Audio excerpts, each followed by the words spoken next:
Yo, does this even work? Oh, there we go.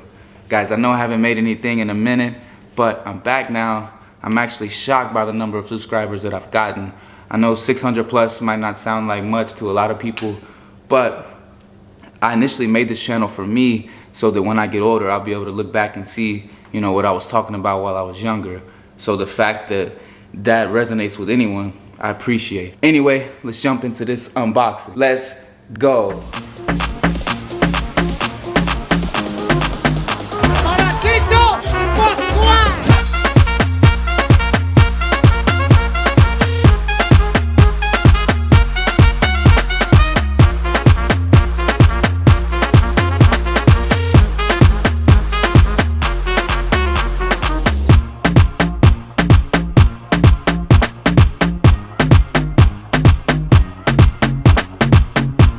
So this is from Fort Worth Barber Supply. I ordered this on Monday and today's Wednesday, so very fast shipping.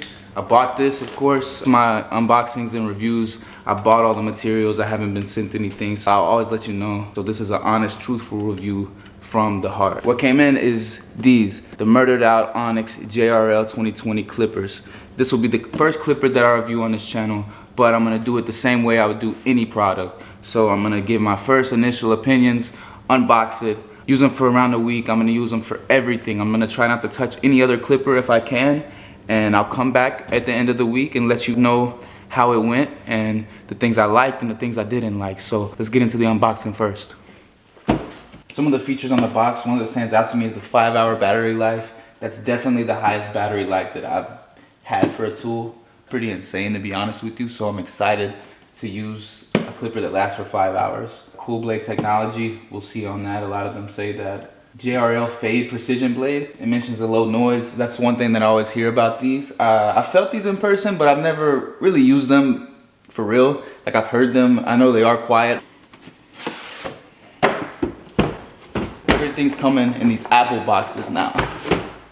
Ooh, there we go. So straight off the rip, you get your clipper and your charging stand. I'm still not sure if I like using the docks or just using the chargers in my drawer. I usually just charge them in the drawer and then lay them out on my station when I'm using them. First impressions, the black is so clean. If you watch this channel, you might know that most of my tools are all purple, but I'm really feeling the black. You know, once I put a purple guard on here, that's a clean look. I don't imagine I'll be doing any sort of customization on these. So I think I'm just gonna keep these Murdered Out. But the first impression, I really like the all black. Granted, I know when clippers come new, the levers always feel amazing, but I'm really feeling the lever so far. Comes set pretty close, but not zero gap. So I might adjust them a little bit. For this review's purpose, I'm gonna keep them how they are, but just know in the future, I might be zero gapping these. But for right now, I think I'm gonna keep them how they are, let you guys know. Sound test, I'm not sure if you guys can hear this very well. It's very quiet, definitely more quiet than some of my other ones.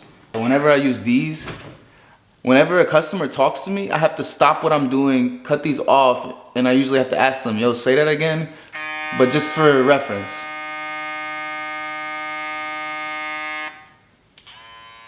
So that's a huge difference.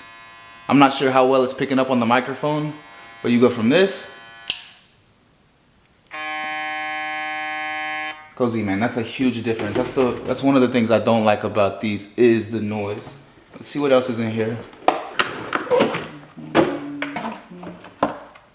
Comes with your instruction manual, set of guards. They actually feel pretty nice, pretty thick, heavy duty guards.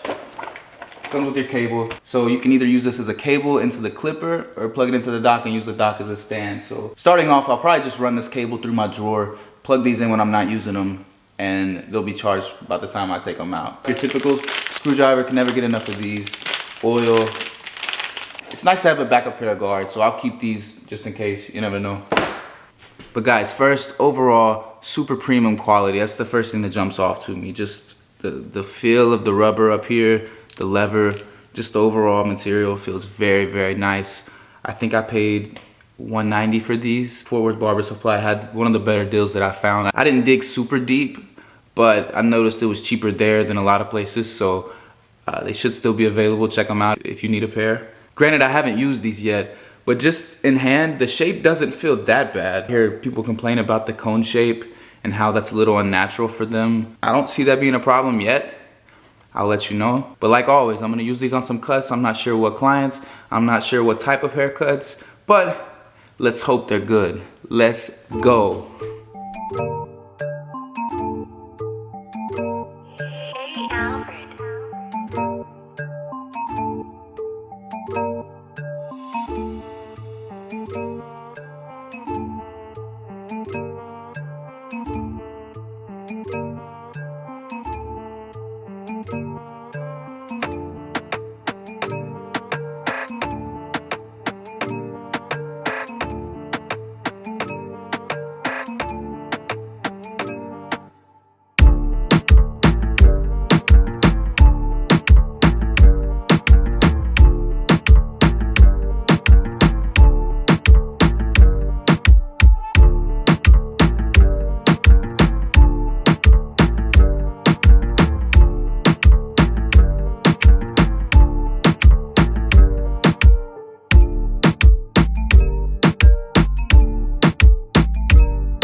Alright, so I'm back now. It's been a little over a week since I did the intro to this, and I've used the JRL for every cut, on every client, for everything. If I had to describe this clipper, I would say it was both sharp and smooth. And what I mean by that, it being sharp, it's very intentional. So detailing, this is probably my favorite clipper I've used for doing detail work. Being intentional, if you know what you're doing, and you know where you are in the fade, you're trying to get a little dark spot out or something like that, this clipper is very good for that. But I could see where that might be not a great thing for a beginning barber who might get lost in their fades and doesn't really know where they are in it. And this clipper, I would see where it wouldn't be very forgiving. Definitely my favorite clipper that I've used for detail work. And what I mean by it being smooth is just the blend while you're going through your steps, it just fades super well. So that's what I mean by it blending very smoothly. So it can be sharp and smooth at the same time, just depending on what you're trying to use it for. And I gotta say, guys, I love the 5-hour runtime. I never had this clipper die on me. Just looking more into it, it's a steady 5 hours. So it's not like you get through 3 hours of the runtime and the performance dips down. It's, you know, it performs the same way all through the 5 hours until this thing turns off. And for me, I think this is the lightest clipper that I have. I gave my magic clips to my dad a while back, so I noticed how light these were using them and just how I missed having a light clipper in my rotation. It seems like everything lately I've been using has been pretty heavy, so this one's definitely on the lighter side. And like I said, I used it for everything on every cut, and it didn't struggle with anything. You know, looking at these in the past, I thought, you know, yeah, it's a great blending clipper, but I wasn't sure on how it would perform with taking out bulk or doing clipper over comb or going through thick hair.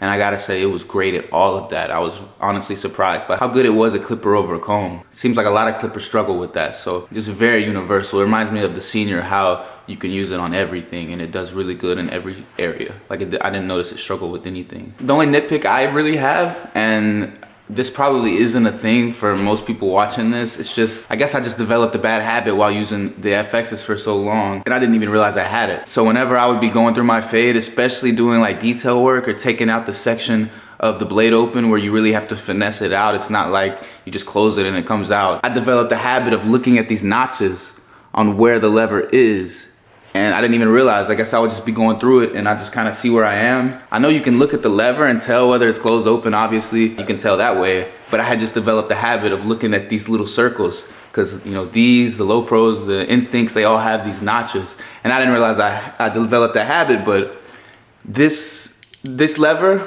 doesn't show notches, so I had to go back to my mindset while using the Seniors, where you don't see these notches, and treat it kind of like, I know it's a click lever, but treat it like a floating lever to see where you are. So a lot of times I would need to close it back and see which notch I was at, but eventually it just came back to me. But if you're super reliant on the FXs, that might happen to you too as well.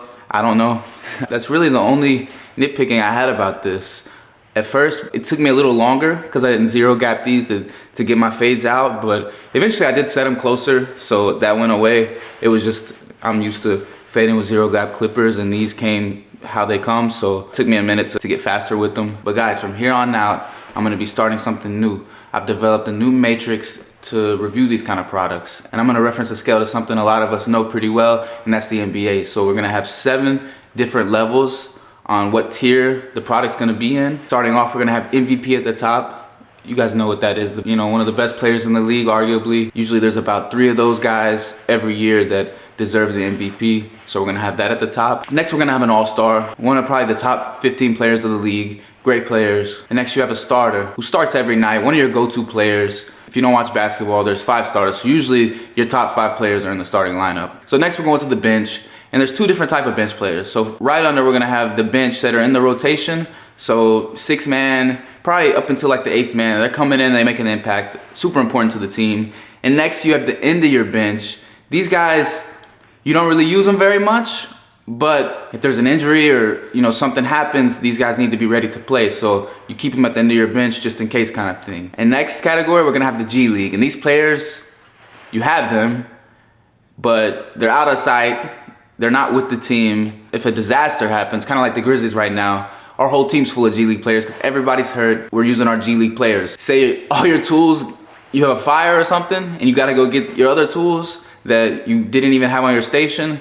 That would be like a G League type player. And then last, we got playing in China. These guys are out of here. Most likely they're not coming back to the league. You shipped them over there. They weren't good enough to play. So that would be like throwing your tools away, donating them, something like that. So we got MVP, all-star, starter, bench, rotation guys, end of the bench, G League, and playing in China. And for these JRLs, I would 100% put these in the MVP category. I'm not trying to be dramatic or overstate anything, but I swear to you, I think these are my favorite clippers right now. Just the fact that they're so universal, and I love the way that they cut. I would put these MVP, at least of what I have right now. These are the MVP of my league. And like I said, I bought these. I'm being honest with you guys. There's no reason I need to fabricate anything. At least for me, I'll be using them from here on out. You'll see if you watch my videos, they're gonna be my go-to clippers. If you don't like them as much as I do, or if you do, feel free to let me know. That's my review on the JRLs. But if you're new here, I go by the name of Vino. We do barbering, fashion, lifestyle, a lot of different things. Thanks for checking me out. I hope you enjoyed this video, and I hope that I see you next time. Ciao ragazzi, e ci vediamo la prossima volta. Ciao.